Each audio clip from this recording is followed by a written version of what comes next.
Hello students, welcome to the fourth video on chapter 11 Human Eye and Colorful World. In this video we will learn about application of refraction and scattering in nature. Let us try to recall from the previous videos.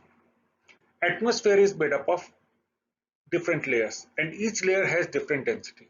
When the light rays pass through these different layers, there would be refraction happening.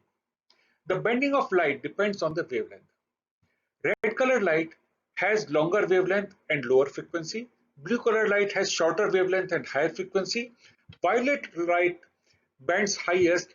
This has the highest frequency and the highest energy.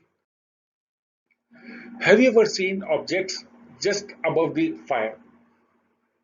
If you try to see the objects, say on the Holika Dahan, you will find the objects are not stationary but slightly flickering. Why this does happen? Because air around the fire becomes light and rarer, whereas slightly above that the air is dense. This change in the density of the two layers causes the refraction. This is the same phenomena what is causing the twinkling of stars.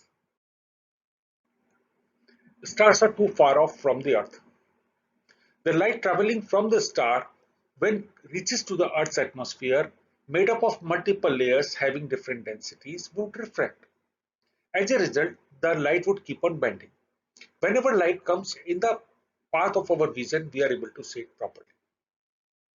Because of the refraction, the apparent position of the star is also changed. It looks slightly higher when looked from the horizon. Continuous refraction would keep on altering or changing the apparent position of the star. As a result, the starlight coming to our eyes would keep on flickering. This flickering would give the twinkling effect to the stars. Sometimes a star would look brighter, sometimes fainter. Another interesting phenomena happens because of the refraction at the time of sunrise or sunset. Both of these events are delayed or advanced by approximately 2 minutes because of the refraction. Because of the refraction, the apparent position of the sun moves above the horizon and we are able to see sunrise before actually it has happened. Same thing happens when the sun has set. For 2 minutes even after that, the apparent position of sun looks slightly above than the horizon and we can see the sun even though it has set. So this refraction gives us 2 plus 2 total 4 minutes extra visualization of the sun. In the 9th class, we have studied about the scattering of light by the colloidal particles. The interplay of light with the colloidal particle gives rise to several spectacular phenomena in nature, like blue color of the sky, color of water in the deep sea, reddening of the sun at the time of sunrise and sunset. Let us now try to understand the scientific reasons behind these events. Now you have understood that small particles will scatter the smaller wavelength, large particles will scatter the large wavelength, and very large particles will scatter all the color wavelength. And when all 7 colors are scattered, it looks white. That is the reason clouds made up of the condensed water, where the particle size is very large, look white. At this time of sunset and sunrise, the light has to travel a longer distance, and during this journey, all the small wavelengths are scattered and we see red and orange color sky. During noon hours, sun is at overhead and the light rays have to travel a shorter distance. If they are traveling a shorter distance through atmosphere, less of the blue color is scattered and all the 7 colors component reach to us. Result is that we see sun as a white ball during the noon hours. Atmosphere is a heterogeneous mixture of minute particles of smoke, tiny water droplets, and suspended dust particles.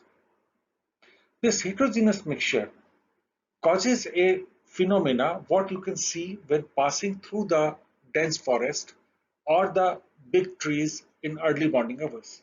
You can see the path of the light very clearly, which is reflected, diffused, and diffused by these particles.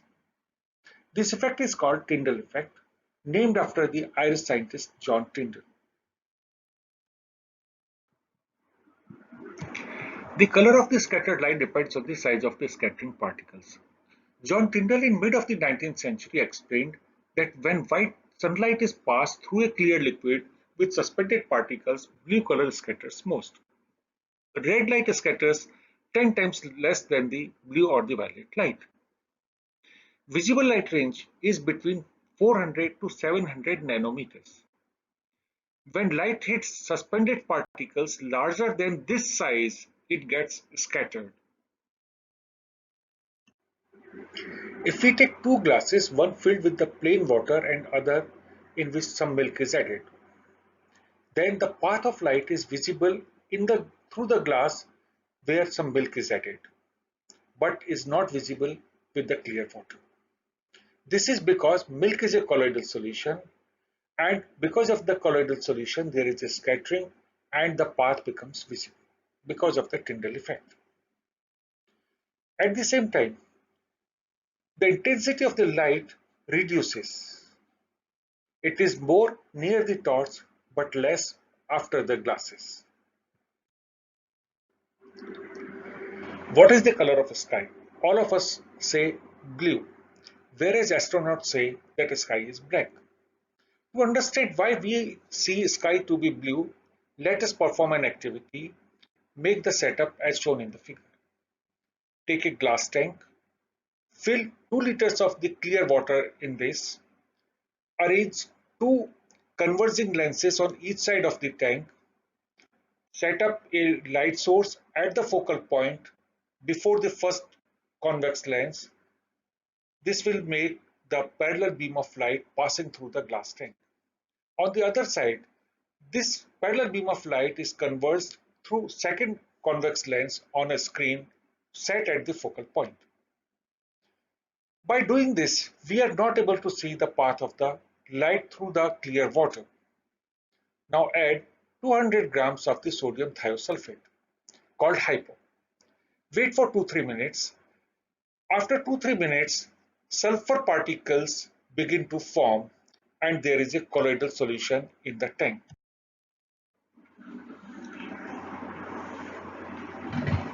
In the first part of the experiment, we do not see any path of the light passing through the tank.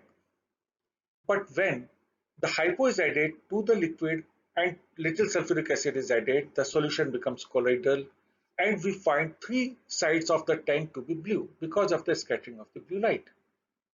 This is exactly what is happening in the nature. The sky is blue because of the scattering of the blue light. Second thing, what happens? The light now coming on the screen is initially red orange and then becomes bright crimson color. Exactly in the morning, light coming from the sun passes through a thicker layer of the air and all the blue color rays are scattered. The longer wavelength red color reaches to us and we find reddish appearance of the sun. Hope this is clear now. Thank you very much for watching this video.